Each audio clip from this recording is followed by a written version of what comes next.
महाबली भीम द्वारा कीचक के वध का समाचार सुनकर उसके सब बंधु बांधव कीचक के शव के समीप आ गए। कीचक की यह दुर्दशा देखकर उसे चारों ओर से घेरकर वे सब विलाप करने लगे। उसके सारे अवयव शरीर में घुस गए थे, अतः वह जल से निकालकर स्थल में रखे हुए कछुए के समान जान पड़ता था। कीचक के शव की यह दुर्गति देखकर वे सब थर्रा उठे, उनके रोंगटे खड़े हो गए। इंद्र के द्वारा वृत्रासुर दानव के वध की भांति भीम के द्वारा मारे गए उस कीचक का दाह संस्कार करने की इच्छा से उसके बांधव उसे श्मशान भूमि में ले जाने की तैयारी करने लगे। उसी समय वहां आए हुए सूत पुत्रों ने देखा कि निर्दोष अंगों वाली द्रौपदी थोड़ी ही दूरी पर एक खंभे का सहारा लिए खड़ी हुई है। जब सब लोग जुट गए तब उन उप कीचकों अर्थात कीचक के भाइयों ने द्रौपदी को लक्ष्य करके कहा, इस दुष्टा को शीघ्र मार डाला जाए, क्योंकि इसी के कारण कीचक मारा गया है। अथवा मारा न जाए, कामी कीचक के साथ ही इसे भी जला दिया जाए। मर जाने पर भी हमें सूत पुत्र का प्रिय कार्य जिससे उसकी आत्मा प्रसन्न हो अवश्य करना चाहिए। तब उन्होंने विराट नरेश से कहा, इस सैरंध्री के कारण ही कीचक मारा गया है, अतः आज हम कीचक के शव के साथ इसे भी जला देना चाहते हैं। आप इसके लिए हमें आज्ञा प्रदान करें।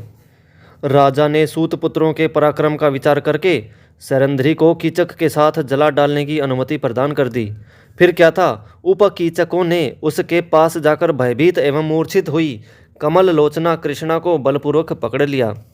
तब उन्होंने सुंदर कटी भाग वाली उस देवी को टिकटी पर चढ़ाकर शव के साथ ही बांध दिया। तत्पश्चात वे सब लोग मृतक को उठाकर श्मशान भूमि की ओर ले चले।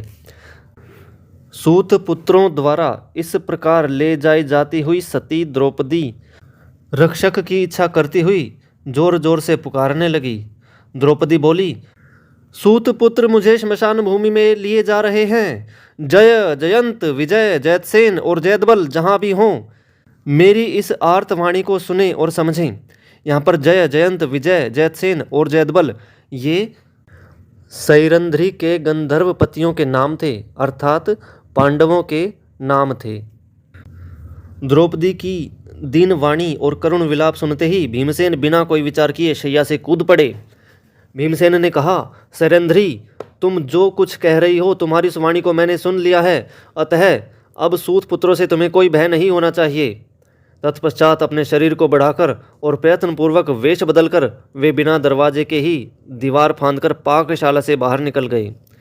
फिर वे नगर का परकोटा लांघकर अति शीघ्रता से एक वृक्ष पर चढ़ गए। भीमसेन यह देखना चाहते थे कि उपकीचक द्रौपदी को कहाँ लेकर जा रहे हैं। चार दीवारी को लांघने के पश्चात उस श्रेष्ठ नगर से निकलकर भीमसेन श्मशान भूमि की दिशा में चल दिए। चिता के समीप पहुंचकर उन्होंने वहां ताड़ के बराबर एक वृक्ष को देखा, जिसकी शाखाएं बहुत बड़ी थी और वह ऊपर से सूख गया था। उस वृक्ष की ऊंचाई 10 व्याम थी। यदि हम दोनों हाथों को फैला दें तो बाएं हाथ की अंगुली से लेकर दाएं हाथ की अंगुली तक की जो दूरी होती है वह 1 व्याम होती है। शत्रुनाशक भीम ने उसे दोनों भुजाओं में भरकर हाथी के समान जोर लगाकर उखाड़ा तथा अपने कंधों पर रख लिया। शाखा प्रशाखाओं के सहित उस 10 व्याम ऊंचे वृक्ष को लेकर महाबली भीम दंडपाणी यमराज के समान उन सूत पुत्रों की ओर दौड़े। इतने में ही भीमसेन के द्वारा घुमाए जाते हुए उस वृक्ष को देखकर वे द्रौपदी को वहीं छोड़कर नगर की ओर भागने लगे। उन्हें भागते देख भीम ने उस वृक्ष से 105 उपकीचकों को यमराज के घर भेज दिया।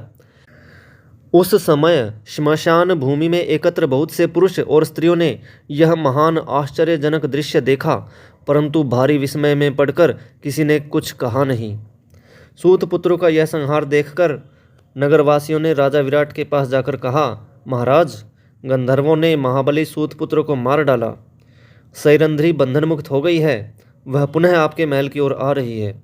उसके रहने से आपके संपूर्ण नगर का जीवन संकट में पड़ जाएगा। हे राजन, आप शीघ्र ही कोई ऐसी नीति अपनाएं जिससे सैरंध्री के दोष से आपका यह नगर नष्ट न हो जाए। उनकी यह बात सुनकर सेनाओं के स्वामी राजा विराट ने कहा, इन सूत पुत्रों का अंत्येष्टि संस्कार किया जाए।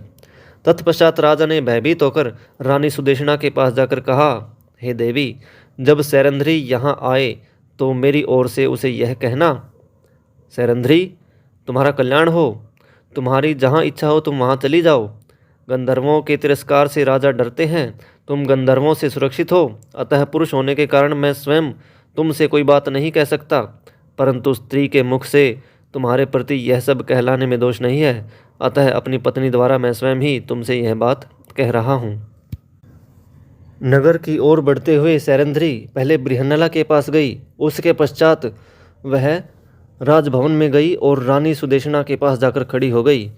तब राजपुत्री सुदेशना ने विराट के कथनानुसार उससे कहा, हे सैरंध्री, तुम जहाँ जाना चाहो शीघ्र चली जाओ। तुम्हारे गंधर्वों द्वारा प्राप्त होने वाले पराभव से महाराज डरते हैं। तुम अभी तरुणी हो, रूप सौंदर्य में तुम्हारी समता करने वाली कोई स्त्री इस भूमंडल में नहीं है। पुरुषों को विषय भोग प्रिय होता है। उधर तुम्हारे गंधर्व बड़े क्रोधी हैं। तब सैरंध्री ने कहा, केवल 13 दिन के लिए महाराज मुझे और क्षमा कर दें। निस्संदेह तब तक गंधर्वों का अभीष्ट कार्य पूरा हो जाएगा, वे कृतकृत्य हो जाएंगे। इसके पश्चात वे मुझे ले जाएंगे और आपका भी प्रिय करेंगे। गंधर्वों की प्रसन्नता से राजा विराट निश्चय ही अपने भाई बंधुओं सहित परम कल्याण के भागी होंगे। यहाँ पर गंधर्व शब्द पांडवों के लिए प्रयोग किया जा रहा है।